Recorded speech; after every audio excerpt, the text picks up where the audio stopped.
Welcome to the Bytecode. I'm your host Shafu, and today's episode we will go through the Delegate registry. And to present the contracts, we have Zodomo on the episode today. Zodomo, thanks for taking the time, man. Yeah, thank you for having me. I really appreciate it. It's my first podcast appearance, and I'm very excited. Awesome. Yeah, let's do this. Why don't you briefly introduce yourself, introduce Delegate, and then we jump into the contracts? For sure. So I'm Zodomo. I refer to myself as a lot of things, but primarily I'm a Solidity developer.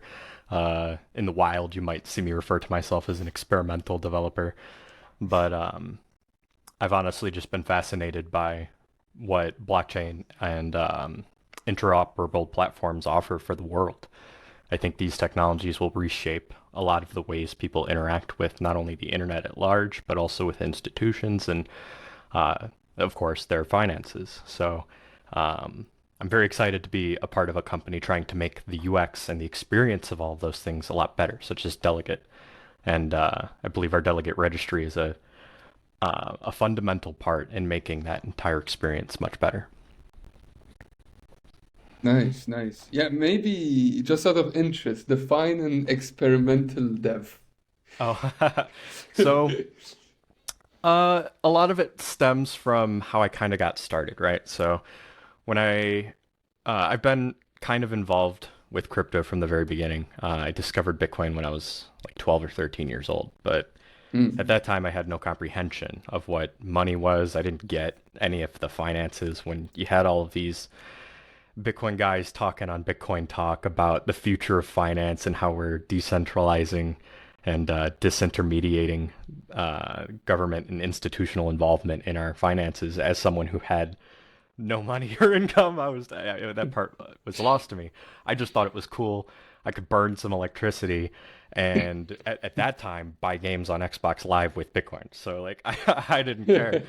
But after high school and college, I dropped out of like the crypto scene because you have a lot more going on at that point. But come like 2020, I was talking to some old friends and they had exposed me to DeFi. I was familiar with Ethereum, but being in the trenches on Bitcoin Talk, I kind of had this like negative preconception of it. Never really researched it deeply, and but once I discovered it, I was completely and thoroughly enthralled. Um, Prior to discovering DeFi, my ideal career track was to get into penetration testing and offensive security. Um, Always been a hacker at heart ever since the very beginning. I started hacking all of my devices when I was like 7 years old to get around parental controls and all sorts of other things and kind of spiraled out from there. But having that security mindset and discovering DeFi, discovering MEV, I thought it was some of the most fascinating things going on in the entire world. So I dove right in. Over the course of 2020 to 2021, I proceeded to lose all of my money, as most people did. But uh, instead of taking the stance where I had to kind of chase that bag and build it back, I figured, why lose more money to these protocols when I can just design amicable ones that can further the space? So I started with getting involved in NFT communities. And then when I picked up the Solidity, I would just start building random things for these communities. One of the very first things I did was for um, this community in Arbitrum. I think it was called Arbidoge, and they had the at the time it was like the canonical meme coin on Arbitrum. This was when like GMX was just pretty much the only protocol on Arbitrum, driving all the volume.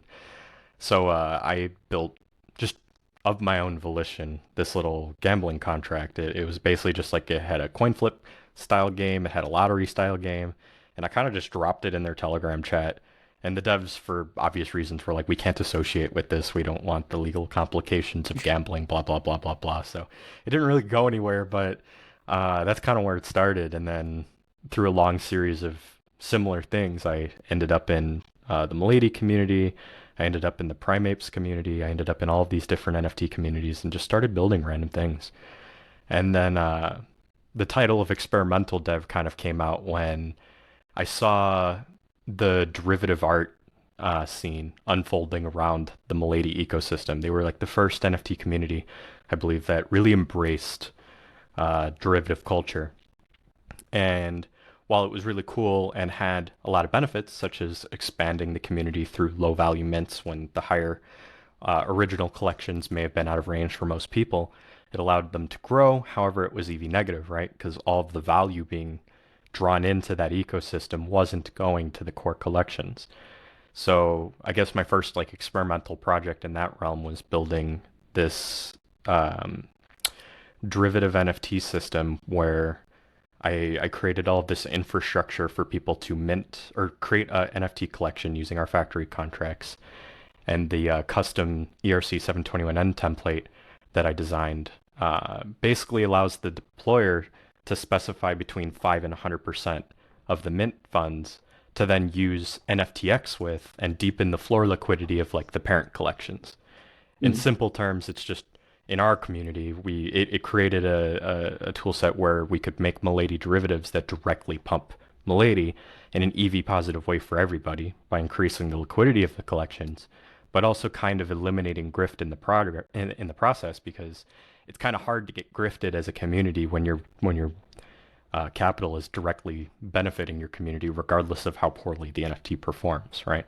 Mm. And the core primitive of all of that is called Alignment Vault, which was just an attempt to solve the problem of devs having control of the NFT collection.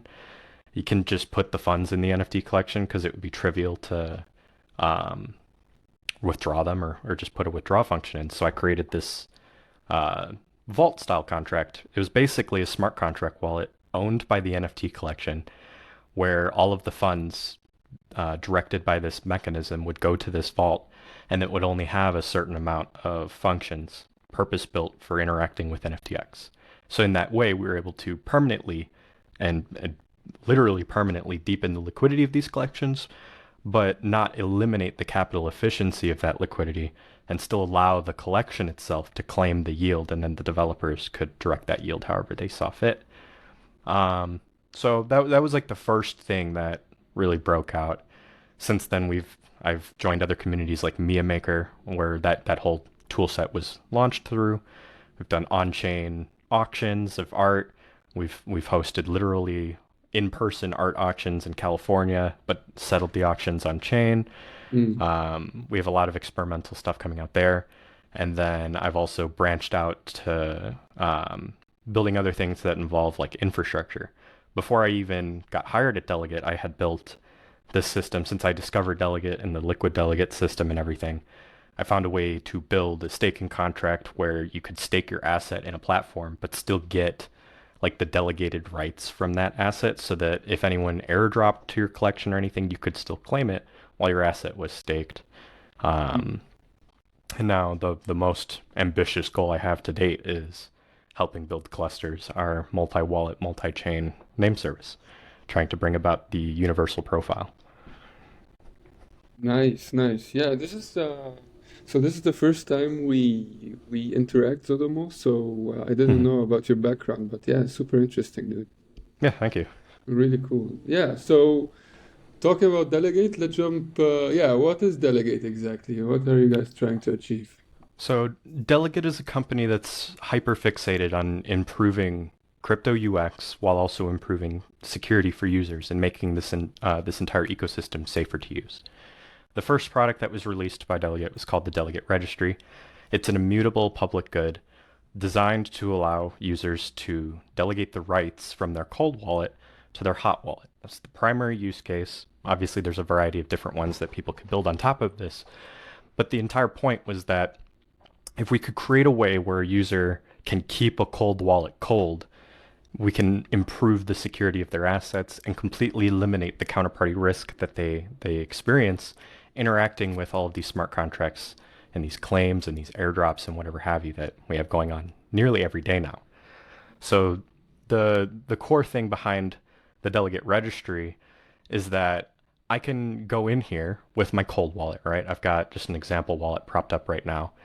And if I grab from my cold wallet, put my hot wallet address in, and then I delegate the rights to it, essentially what's going to happen here is anytime I want to act on behalf of the assets held in my cold wallet, I can use my hot wallet to do so, despite it never holding those assets at any point in time. Because of this, it completely eliminates the counterparty risk. I can't be rugged beyond whatever I'm holding in my hot wallet, and I never have to worry about my prized assets being stolen. Mm. We've also had partners that have gone above and beyond this kind of user flow and everything like that, where I think the best experience is Art Blocks. What they did was they had a mint, and they referenced the feature as auto magic delegated minting, right?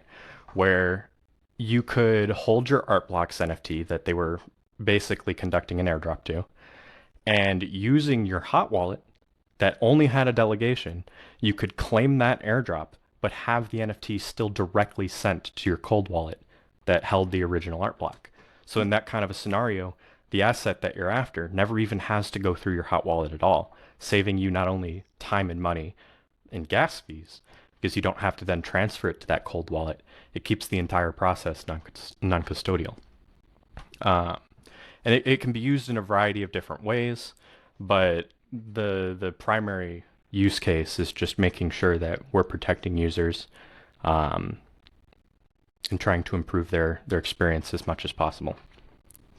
Yeah, yeah. No, that's really cool. Actually, so what I'm working on right now is called Dyad. It's a stable coin, but we have this NFT ownership system. So this is actually something we would be super helpful to us. So yeah, let's take a look at how the registry is implemented. Sure. So here, let me pull up my VS Code here. So I think it would be best if we start at the interface, as most developers should when they're trying to understand a new protocol. You have to know all of the ways that you're able to interact with a protocol, right? So Mm. starting at the interface, first and foremost, we have our data structures here. We have the delegation type. We support a variety of types, 5 in total. You can either delegate for your entire wallet. You can delegate rights for specific contract interactions, NFTs, tokens, and ERC 1155s. And then all of that delegation information for these specific types is packed into a single unified struct here. This struct type is used across all delegations. We have events so that front ends or subgraphs or anything like that can index what's happening with the registry. And then we have a variety of functions here that you can call. Multi-call just obviously improves the user experience by allowing the front end to facilitate multiple actions all in one call, saving the user gas and time. With the delegate all action, you're essentially saying that one address, my hot wallet, can act on behalf of anything that my cold wallet holds, right? So this is pretty much the function that the majority of our users are interested in. They really don't care about like specific assets and all of that. They just want their hot wallet to act on behalf of their cold wallet. So this is the function that allows that to happen. However, for power users or specific implementations that need a little bit more of a specific interaction, we also have very granular delegations in here. You can allow the delegate to act on behalf of your cold wallet, or yeah, you can allow your delegate to act on your behalf for specific contract interactions, NFTs, tokens, and 1155s. And then for integrators who want to use or check the registry, we have these check functions so that you can assess whether or not that delegation is valid and real. So based on the specific type of delegation that you're looking for, you can either check if there's a full wallet delegation, the contract delegation, or the other token types. And then even if you don't know all of the information involved with the delegation you're trying to validate, we have enumeration functions that allow you to go through and enumerate every single delegation that either the cold wallet or the hot wallet side has issued, so you can try and locate and see if the delegation that applies to you is valid. Most users don't need the enumeration functions. These only really come in handy when you're trying to eliminate as much user input as possible. And we'll touch on what that means later.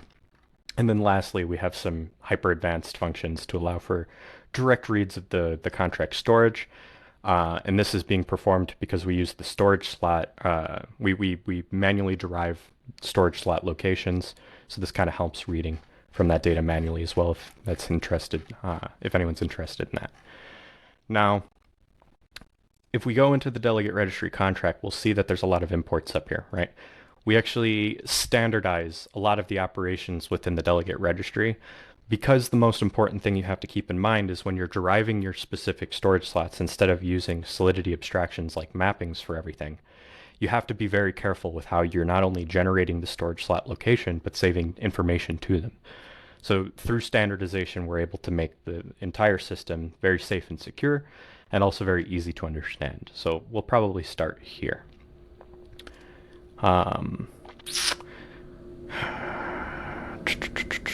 Okay, yeah, we'll start with the hashes.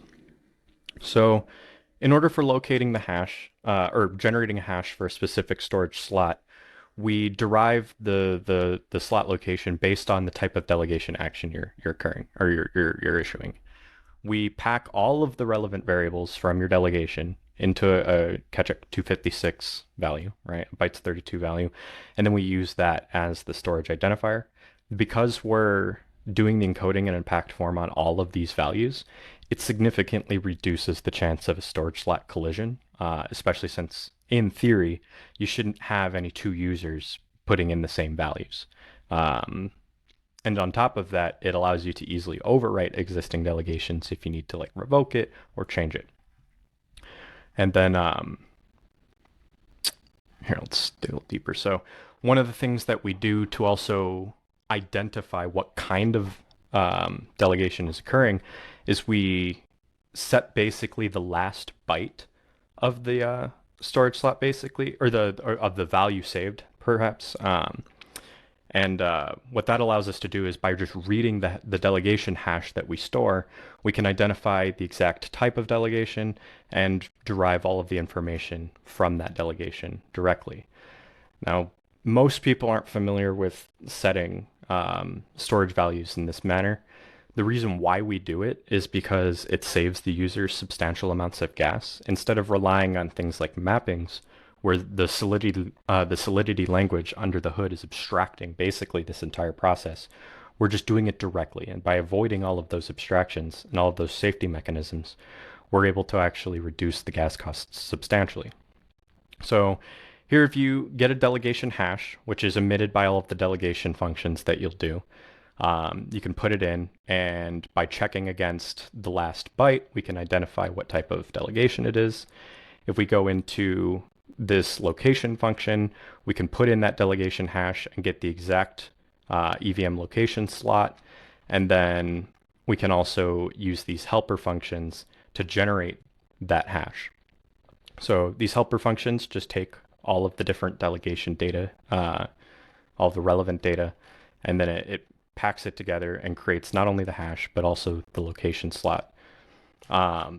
These functions are pretty standard. They just take each input type, they load it all into memory, and then we take a catch-up 256 hash, which is a bytes 32 value, and we run from there.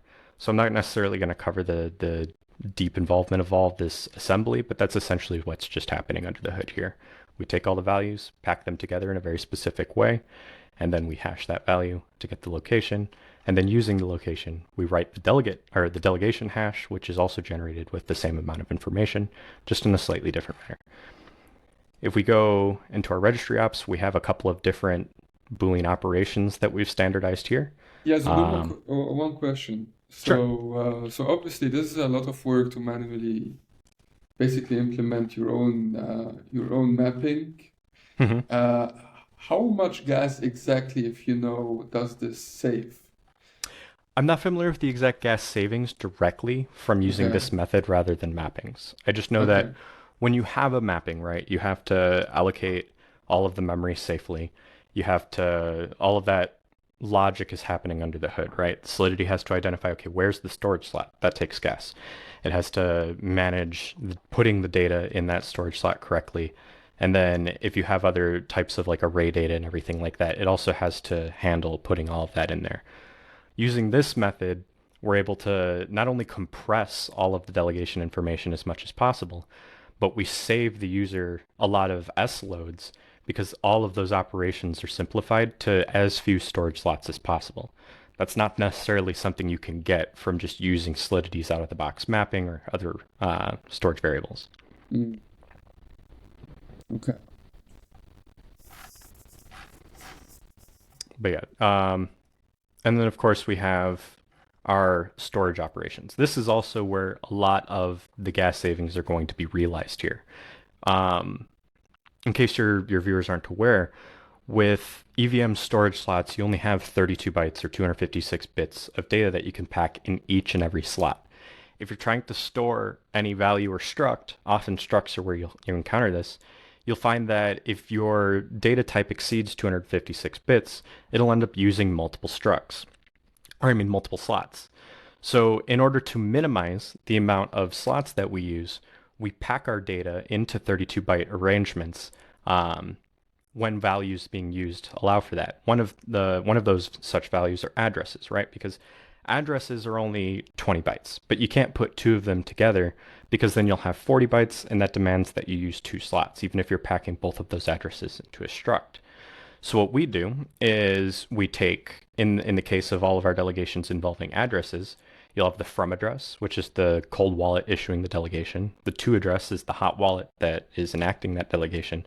And then if you have a contract involved, that's a third address that is relevant to the delegation. Instead of packing this into at worst 3 slots, we're able to minimize it to 2 by splitting one of the addresses. In this case, in this case, we split the contract address in half. We store it 8 bytes with the from address, and then we store the remainder with the to address. In this fashion, we're then able to withdraw all 3 of those addresses, only relying on 2 S loads as opposed to 3. In this function here, you can see that we have if we get our packed addresses, both bytes 32 values, we can feed them into this, and then we use our assembly here to essentially decompose those into the 3 different addresses. The from address already being in a slot, we just extract the relevant bytes, the same for the to address. And then for the contract address, we basically concatenate the remainder of the bytes specifically where they're located and put together that contract address again, so we can retrieve all 3 contract addresses with only 2 S loads. And then of course we have a helper function here to help unpack the address if you have the exact slot. These all come in handy when we review the actual delegate registry contracts, and we'll see how these functions get used here. So the only standardized storage values that we have are these mappings here, where we're storing the delegation hash that's generated from all of the delegation information. And then we point that directly to the delegation storage, where you can see and verify different delegations.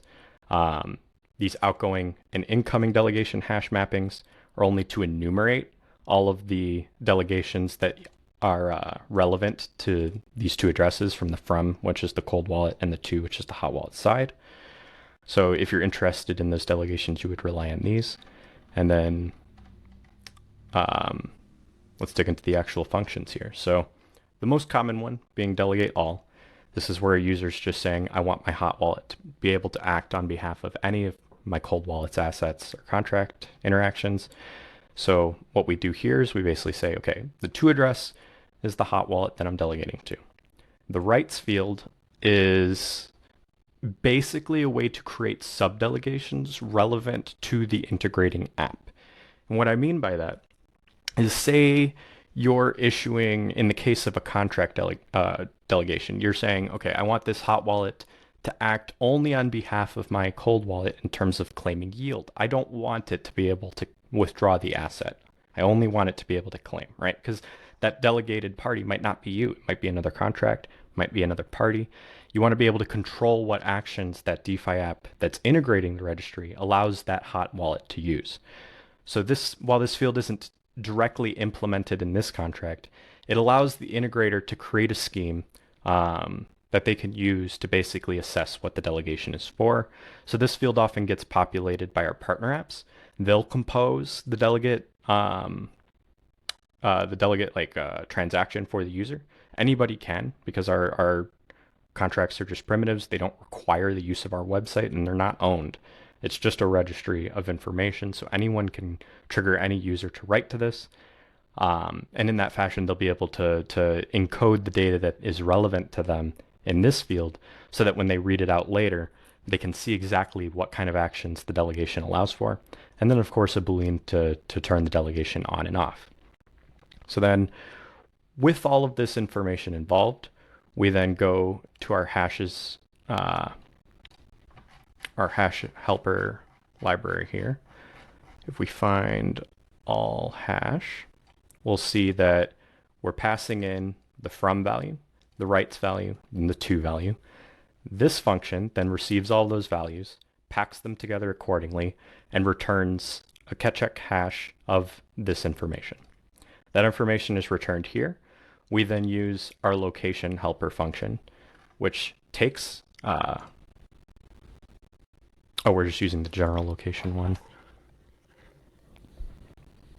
Oops.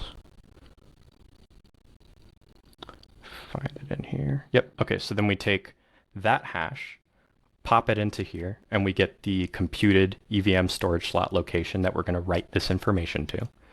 Once that's found, we'll load the data from that slot so that we can read it. If the slot's already enabled, we already have an active delegation here, then we're going to overwrite that delegation. So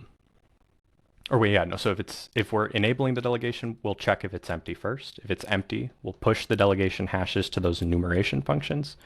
We'll write the delegation addresses relevant to this action. We have the message sender from, the to, and since a delegate all doesn't involve any particular contract, we just write address 0. All of that gets packed together into those relevant storage slots, and then we also write the rights for a delegation to its particular storage slot. It needs its own since it's a bytes 32 value. If the delegation already exists, we're going basically through and we're making sure that if the delegation was revoked, we can update that information. And then if the delegator is the initial creator, we'll also update that information here too. If we're, of course, sorry, I misinterpreted it. If we're disabling the delegation here, if it's not being enabled, we'll go through, we'll take this location that we computed, and then we'll update it to the revoked status here. These same flows are used throughout all of the different functions below, whether you're doing a delegate contract, a delegate for an ERC 721, or otherwise. We just add the relevant information here. So instead of where we see that we're overwriting address 0, we take the contract address and pop that in here. And then otherwise, all of the logic here is the exact same flow. And then the same for NFTs. We're taking the token ID, we populate all this information, and then we write it.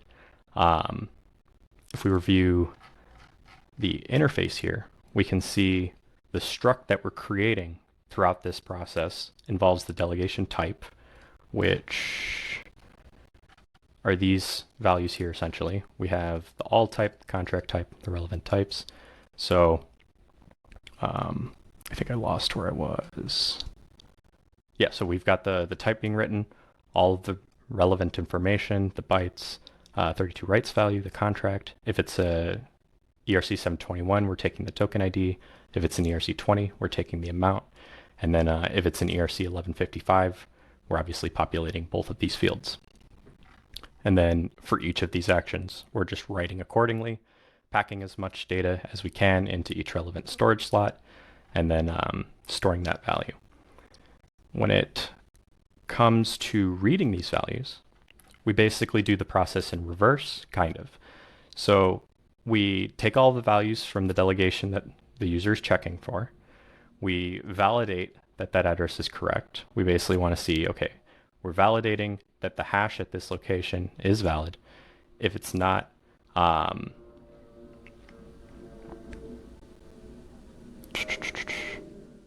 we're basically checking, okay, if the rights is set as well, we're going to validate the rights parameter here. And then in this assembly, we essentially directly return so that we're not actually copying these values into memory. We can just read them directly out. These check functions work for all of these. It's basically just a lot of validation to make sure that not only does the delegation exist, but that it's valid. And depending on the rights value provided, we make sure that we read from the correct slot. And of course, this logic is just repeated over and over and over again.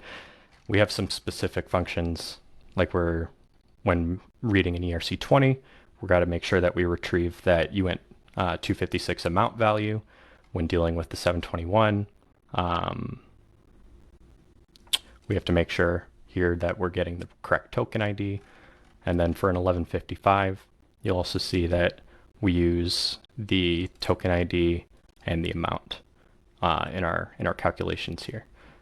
Essentially, it's just hyper optimized data packing. We derive all of the delegate location and data from these packed values, and the process is easily reversible so that when you want to look up this information, you basically largely go through the same process and retrieve it. And then of course we have some helper functions that will read out the delegation hashes. If we pull up one of these, we'll get to how this is being done here. So when we're trying to retrieve a delegation from the specific hash created from all of the information in the delegation, what we'll do is we'll read an array of hashes. You can check as many as you'd like using these functions. We will basically iterate through each of the hashes. We'll validate that that location is valid, that it has some data in it. And then of the hashes that are valid, we'll pack in a new array here to reduce all of the checking. We don't want to be checking invalid hashes if we can validate that they're invalid. So after we have all of the hashes that we know are valid, we go through, we prop up a location field. We use our location function to essentially derive the EVM storage slot. We will then use that packed function I described earlier. Oh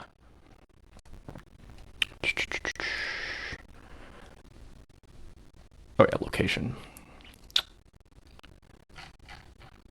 Oh, sorry. I think it's down here.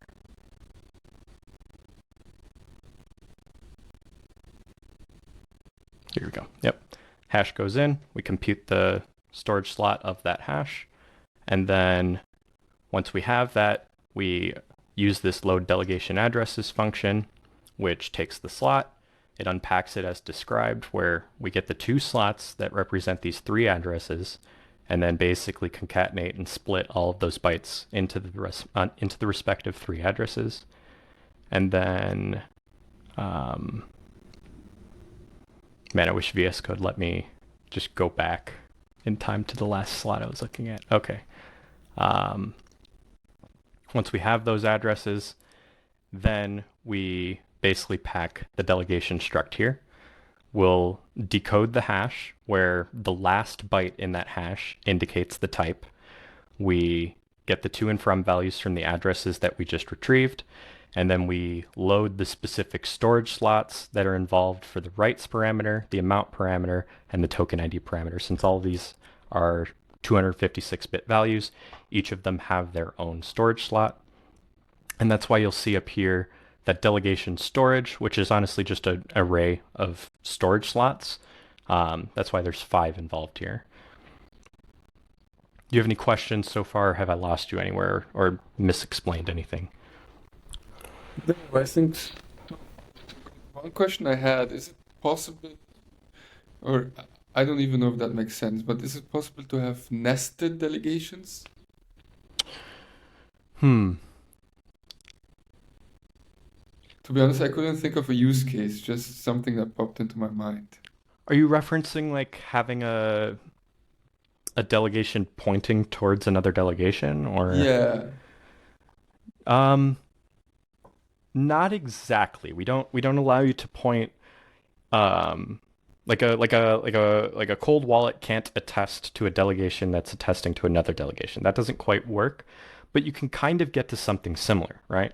If I've got wallet A, which is my cold vault, I've got wallet B, which is my warm vault, and then I've got wallet C, which is my hot vault, I can essentially say, okay, I'm going to delegate from A to B, that B can enact any action on my assets.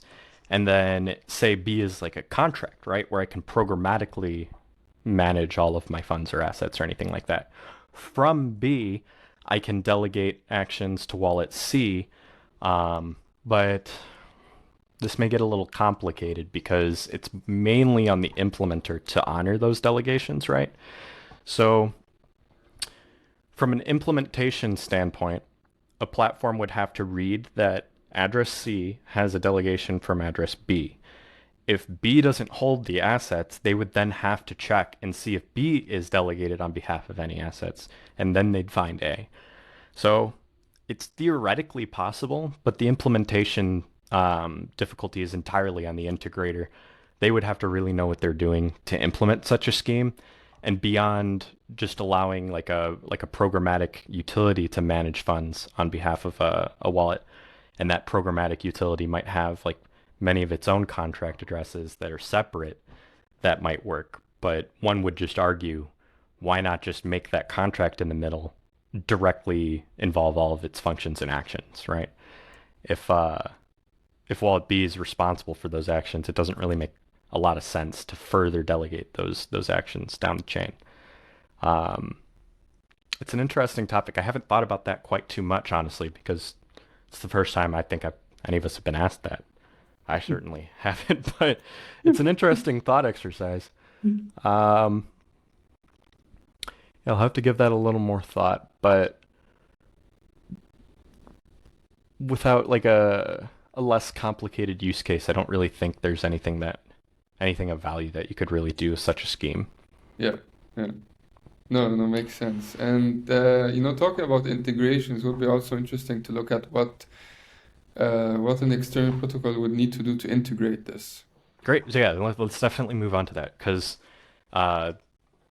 one of the things that's most exciting about the delegate registry is how easy it is to integrate. In many cases, it only requires using our interface and writing 1 to 3 lines of code to do so. If you were to go to the main delegate website and you go in here and you click our documentation, you'll be loaded into our documentation resource here.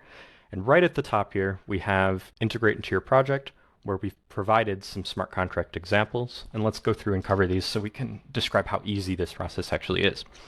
Yeah, could you zoom in a little bit? Oh, yeah. How's that looking? Is that a little bit better, or should I keep going? Perfect. For sure. Okay, so here we've got a token-gated mint, where we are basically saying, in order to mint, you need to hold a specific token here. I believe in this case it's a ERC 721 NFT asset.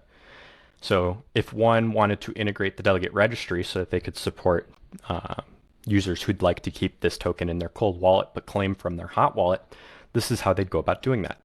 So when calling the token-gated mint, the front end or the user operating via Etherscan would have to provide the token ID of the collection that is involved here.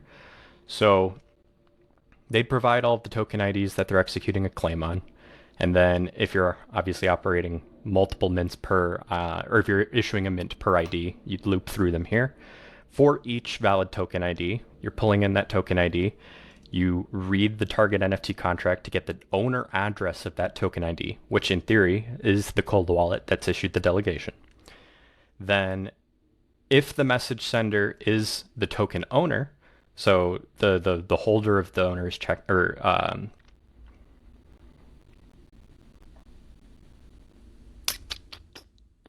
basically we're saying mint if the token owner is the message sender, or if it's delegated to message sender here. Okay, so yeah, we read out who the token owner is. If it's the same person, if the token owner is calling, we're basically going to say mint, right? They're going to allow them to pass through. However, if we want to honor the delegation, we're going to check the delegate registry as well here. So we have the or parameter, so we're going to say if you're the owner, you can mint, or if you've got a valid delegation here, you can also mint. What's going on in this one line of code is basically you are, oh, sorry, my highlight's done. You're basically checking specifically for a delegation for that 721 asset. So we're going to take the message sender parameter as the from field. Or wait, let me validate that actually. I don't believe it's from. I'm going to go up to the check functions. Oh yeah, no, so yeah, it's the to field. So we're going to say the to parameters message sender, the person making this call. We got to check that they have a valid delegation. The token owner, who we're assuming they're enacting this action on behalf of, is going to be the from parameter. We're going to check that this is for the NFT collection contract, and then we're also going to provide the token ID. Because we don't have any rights necessary for this, we don't really need them, so we just pass an empty parameter here. But the rights kind of happen more in line with actions or platforms that allow you to do more than one thing. So that's why you don't necessarily see that being used here. We're only interested in issuing a mint, so we don't need to worry about sub-delegations or anything like that. With the caller, the cold wallet that we're checking a delegation against, and these two parameters, if this returns true, essentially what's going to happen is we've validated that the token owner says message sender has the rights to act on behalf of this NFT. And since we verified that claim on chain, we're going to allow the token owner to mint. And in this case, if the token owner isn't actually the hot wallet, since we've hard coded that value here and don't provide two different mint options, this mint would actually send the NFT minted to the cold wallet directly. So without ever even retrieving the address of your cold wallet and just checking the status of the delegation that you've provided, we can mint that asset directly to your cold wallet, and you don't even have to worry about holding it in your hot wallet at any point in time. Say we wanted to mint it to the hot wallet, you would just have to alter this logic a little bit and mint it to the user. Some implementations include a Boolean value here to split that and create a branch, so if the user wants to opt in to receiving it at their cold wallet, they can do so. Otherwise, it would go to their hot wallet or vice versa. So with just one line of code here and a basic if statement check, we're able to actually validate if a hot wallet has the delegation rights for the NFT that is being claimed. The same can also be done with a Merkle tree claim. The Nakamigos cloaks use one where basically to save gas, they use the Delegate registry in this fashion. So basically what we do is we take the address of the token owner that you're checking against. In the case of a Merkle tree, you have to provide the information, right? The number of tokens being minted, quota, and then of course the Merkle proofs. We set the claimer to message sender here. And the entirety of the Delegate registry integration is right here. Just a few lines of code. We're basically just checking to make sure that the token owner isn't address 0, performing input validation. And then we're checking to make sure that the token owner isn't message sender.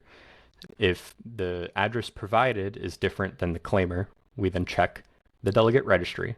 We're just checking a blank delegate for all action here, and we're saying, oh, it's truncating. We basically check, okay, the to value is this. This is the person claiming. They're claiming on behalf of this person. No rights involved because it's just a basic action. If that's the case, we're going to set the claimer to the vault here.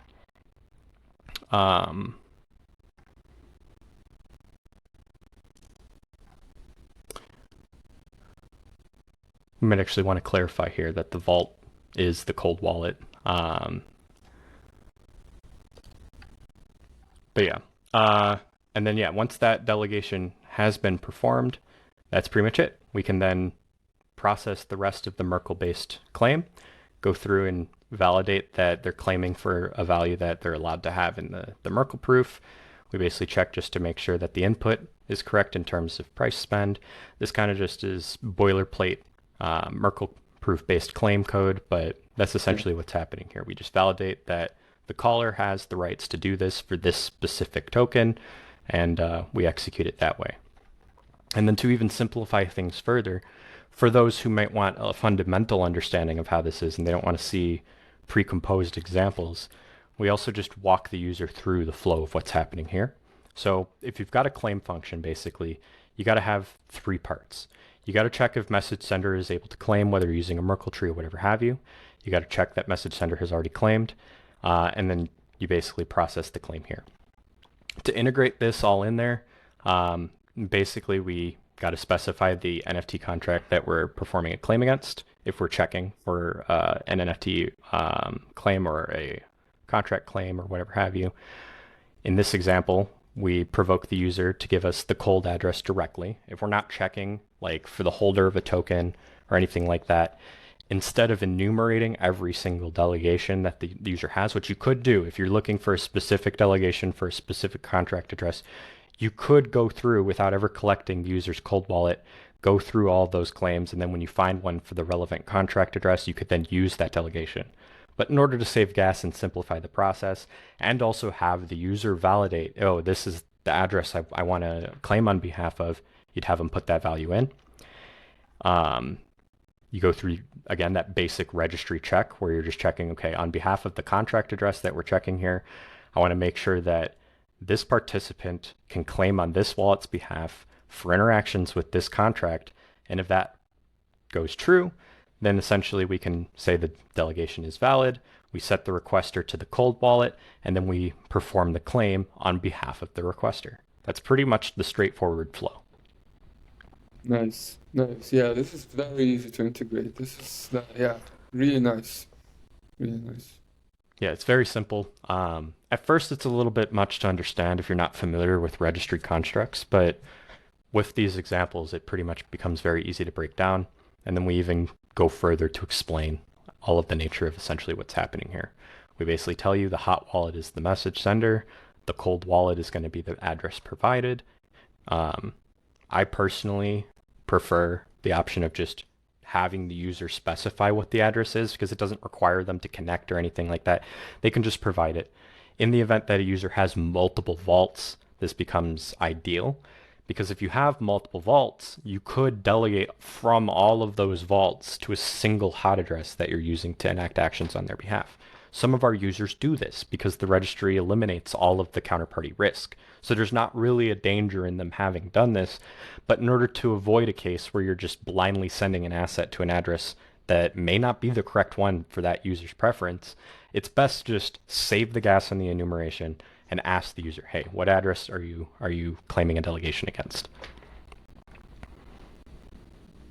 Is it a big use cases for people to delegate to other people? Yes. So Uh, we actually have a platform that kind of helps users facilitate this. We call it the Delegate Marketplace. This involves a technology that we call Liquid Delegate, where essentially we're taking those delegation rights and we're tokenizing them. It appears my internet is taking some time to load this marketplace. Oh, here we go. But here we can see a variety of NFTs that we have delegation rights created for. And the process here essentially involves a user wants to tokenize and transfer the delegation rights from their NFT to another person. One of our favorite examples in Delegate is that of Rolling Loud. It's one of the biggest concert series in the world, and they have an NFT collection called the Loud Punks. They were very expensive. They cost 5 figures, but the justification for that was that they provided utility to their holders in the form of a lifetime ticket that gives them access to any Rolling Loud show around the world. Well, if I live in the US and Rolling Loud is doing a concert in Japan or something, and I don't have the means or the time to get over there and enjoy the show I'm entitled to, I can come here and tokenize those delegation, or I can tokenize that utility using the Delegate Marketplace and capture the value from the utility provided by my NFT by selling it to someone else. So what essentially happens is they deposit their NFT into the marketplace. The marketplace issues 2 tokens in return. One will be the collateral. It'll be like a collateral NFT that represents the ownership of the asset deposited into the marketplace. So if you still needed to capture some further value out of that, if you wanted to sell the asset while a delegation is active, you could do so without ever impacting the delegation. And then the second token issued is what we call the delegate token. And what the delegate token does is for any integrator that wants to read the rights of a tokenized delegation, they just check the address of the delegated NFT, and they can see, okay, this is a delegation on behalf of an Art Blocks NFT here. Should have pulled this up earlier because my internet is not working correctly. But essentially what happens is I deposit my Art Blocks NFT in here, right? Or in the case of the example, a Rolling Loud NFT. Someone can come and view all of the listings of all of the NFTs that are being sold or are having their rights sold. I can go and say, okay, in this example, I want to buy the rights to this NFT for 8 months. I want to go and experience the concerts for the next 8 months without actually having to shell out 5-6 figures or whatever have you, whatever the value of the Loud Punks is. I'm just interested in going. I want to do that for cheaper than possibly buying a concert ticket. So they buy the rights. I get the delegation token in return. And then when I go to claim, as long as the platform you're interacting with has integrated this, they can essentially check and see, okay, yeah, this delegation token is for a valid Loudpunk NFT. The delegation is valid until this time. You've got the utility for that NFT. And then they can go and participate. The Loudpunk holder, have captured that value from the utility, and the user gets to go without ever having to actually buy that NFT. And I'm protected because the NFT is deposited into the marketplace. The user's not actually holding it. So I'm going to get my asset back once the delegation expires. And through that process, we're able to enable users to share the utility of whatever asset they've deposited. In the case of this Artblocks NFT I pulled up here, if I anticipate that Artblocks is going to do an airdrop in the near future, what I can do is buy the delegation rights to a specific art block as opposed to shelling out a lot of money for an OG art block. And then when that art block's airdrop happens, I can use that tokenized delegation to then perform that claim. I get the tokens, but the person who held the NFT was never exposed to any risk, and they capture the value of the rental as they set it. This enables a litany of different use cases. Game developers can issue rentals of their game via this platform, right? So if they're token gating their game, they could deposit a lot of their any amount of their licensed NFTs effectively into this platform, rent them out for a real low price for whatever duration they want, whether it be 1 day, 7 days, 14 days. They can create different listings of different durations. And then the user can go here, they can purchase that for that specific amount of time and essentially be able to trial the game without ever having to create multiple different NFT contracts constituting different types of access. You can create one access pass that's valid for everybody, create one set of rules, and then you can augment them completely with this delegation system here. Wow. This is amazing use case. Yep. It goes even further than that too. Yeah, crazy. But so you have to, okay, so for the concert ticket example, Sure. obviously you need to avoid that you delegate the same ticket to multiple people, right? You only want one person to hold the ticket. So is that why you have to put the NFT to change ownership to the marketplace? Or how do you ensure that it's only delegated to one other account? Yeah, so under the hood, our marketplace is using the delegate registry directly on its behalf, right? If I've got an asset, I could create delegations to a variety of users and create a race condition where whoever claims first wins, right? It's on the integrator to validate that in the case of an NFT that they're checking and storing which NFTs have been claimed so that in the case of a multi-way delegation, you don't have multiple different people claiming for the same asset. That's as simple as implementing a mapping or some kind of a flag style operation to basically say, okay, this token ID has been claimed. But that doesn't necessarily allow me to kind of have guarantees in case of like who is going to claim, right? Because it creates that race condition. I can't necessarily tokenize that delegation. It has to be done in a peer-to-peer OTC manner. With this, because I've deposited the NFT into this platform, the ownership of the NFT has changed. So now when I'm integrating, say, an airdrop or claim or whatever have you, and I check the delegation, I check that delegation as we saw in our example here by checking for the owner of the NFT, right? I got to validate that this delegation is even real. I have to make sure that the address I'm saying owns it actually owns it. So by moving the token into the marketplace, we eliminate the risk of any potentially bad delegations from being out there.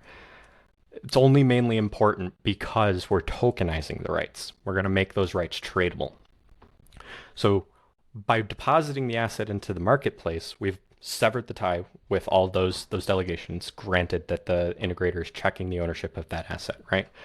Now that it's here, this platform is going to issue me an ownership NFT for having deposited it. It just represents my ownership of the collateral, which can still be traded if I choose to.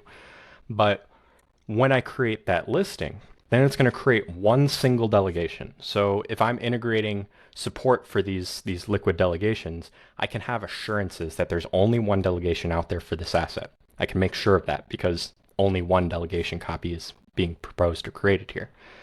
And then that allows the purchaser of it to also trade it or do other things with it while they have it. I think I may have lost track of your question. Could you repeat it for me? Yeah, my question was how do you make sure that that not multiple people basically use the same ticket to get into the concert? Okay, yeah, most of that is performed just by internal validation. So you check to see what token ID is being claimed, and then when the claim goes through, you would store something in your contract just saying, hey, that token's been claimed, no further claims, regardless of if there's a delegation or allowed for that token. That's not kind of depicted here, but anyone integrating some kind of a airdrop claim will have some kind of checking to prevent double claims. That's kind of external to the contract. The delegation is just an extension of who can claim on behalf of a token, right? But it's on the integrator to actually implement a check to make sure that multiple claims aren't happening for the same asset. When referencing the marketplace is essentially a vehicle by which you can validate that only one delegation has been issued at all. So you don't even have to necessarily worry. You still have to validate that the token has been claimed, because I could always trade that asset and give it to someone else. But as long as you're validating, hey, this token ID has been claimed or used for this specific event or utility, the integrator has covered their bases. Another use case I was thinking about is something like, the delegation rights, the price of the delegation rights could basically reflect like the value of an airdrop or something. And then you have like a betting market mechanism or something where the price of the delegation right reflects the likelihood of an airdrop happening or something like that. That would be an interesting implementation. Currently, the existing marketplace is static. The listing parameters are set by the owner of the NFT that's being deposited or the asset or whatever have you. Okay. So whether they're depositing ERC20 tokens or an NFT, they set the terms. So they're basically calculating this is the value I think is posed by this NFT or asset for this amount of time. The delegation is insured for this amount of time. So a user can't get like delegation revoked from them early. The delegation has to stand in the marketplace until the expiration that the issuer set. However, if say the user knows that the right has been claimed, they have no further use for it. If they wanted to, they could go and rescind the delegation, return the delegation token, and then the owner of the asset will then be able to withdraw it early. But that's entirely on the holder of the delegation rights. You've issued it for this amount of time. They're completely entitled for it for that amount of time unless they decide to forego it early. A more straightforward example of using this technology would be if I had, say, some kind of a staked ETH position, right? I'm bullish ETH. I don't want to sell my ETH, but the way I've got my ETH right now, it generates yield. I want to capture some of the value from that investment without necessarily selling the ETH. So what I can do is I can go deposit my staked ETH here, and then I can price it accordingly based off what I think the value of being able to claim the yield is, right? So I can capture some value from that. The person who claimed or who gets the delegation rights can claim the yield for however long the expiration is going to be, and I have no counterparty risk because they won't be able to use this token to withdraw those assets as long as the integrator doesn't allow them to do so with just delegation rights. So it essentially allows for me to rent out collateral, have someone else utilize that collateral. There's a lot of different use cases and different partnerships that we're exploring there to make that process a little bit more intuitive and straightforward. And you already got a ton of integrations, right, with other protocols? Oh yeah, no, if you pull up our website, we have this scroll bar here. We've got integrations with Bake, with Yuga, we've got Art Blocks, we've got Azuki, BendOut, OpenSea, all kinds of things. OpenSea has an integration where they can protect users that have delegations by placing a hold on any trades on an asset for a specific amount of time. Collab Land allows you to basically get your Discord or other rights without actually having to pull out your ledger or whatever every time you want to connect to a new Discord or register a new vault. You just have to do it once, and then you don't ever have to dig it out again. You can just use your hot wallet every time. There are new integrations happening all of the time. Our COO Munamwasi is extremely motivated. It's kind of hard for me to keep up with how many partnerships and outreach and different things are popping up, but I swear that man's almost getting some outreach every single day. Fantastic. Since I started here, I think our calculation here, where we're basically saying we're securing $1.14 billion in assets across this many wallets, just is derived from what assets are held in the cold wallets issuing delegations. But when I first got hired by Delegate, I think we were at like 700 million. So just to see the growth, rapid growth up to $1.14 billion in protected values is insane in such a short amount of time. I started in November, so we've been growing at a very rapid pace, and due to the quality of the product, it's easy to sell, it's easy to integrate, it's easy to use. Users kind of intuitively get it. You just tell them you can protect your assets in your cold wallet, but get all the utility on your hot wallet, and they pretty much understand that for the most part. No, fantastic. And it's 100% a public good, right? There are no fees or Yep. anything. There's no costs imposed in this. There's no basically the profit that we derive from the platform is entirely done through the marketplace, right? So we can embed like fees at this level and everything like that for basically the tokenization of the rights, providing that service. But in terms of the core delegation utility, that is a complete public good. It is immutable. There are no proxies or anything involved. Anyone can use it. Anyone can white label it. It's just there for the betterment of all of our platforms and the ecosystem at large. Great. Zodomo, listen, this was a fantastic episode. Yeah, thanks for taking the time. I'm gonna put all the relevant links in the description down below. The contracts, the website, your Twitter. So yeah, thanks again, Zodomo. This was great. Yeah, absolutely. And if you'd like any help integrating this tech for your own endeavors, please reach out. Fantastic. To be honest, it's so easy. I don't think I would need help, but We're here if you need us. yeah, still thank you. Awesome, man. Then yeah, thank you guys for tuning in, and we'll see you in the next one. Bye bye. See you in the next one.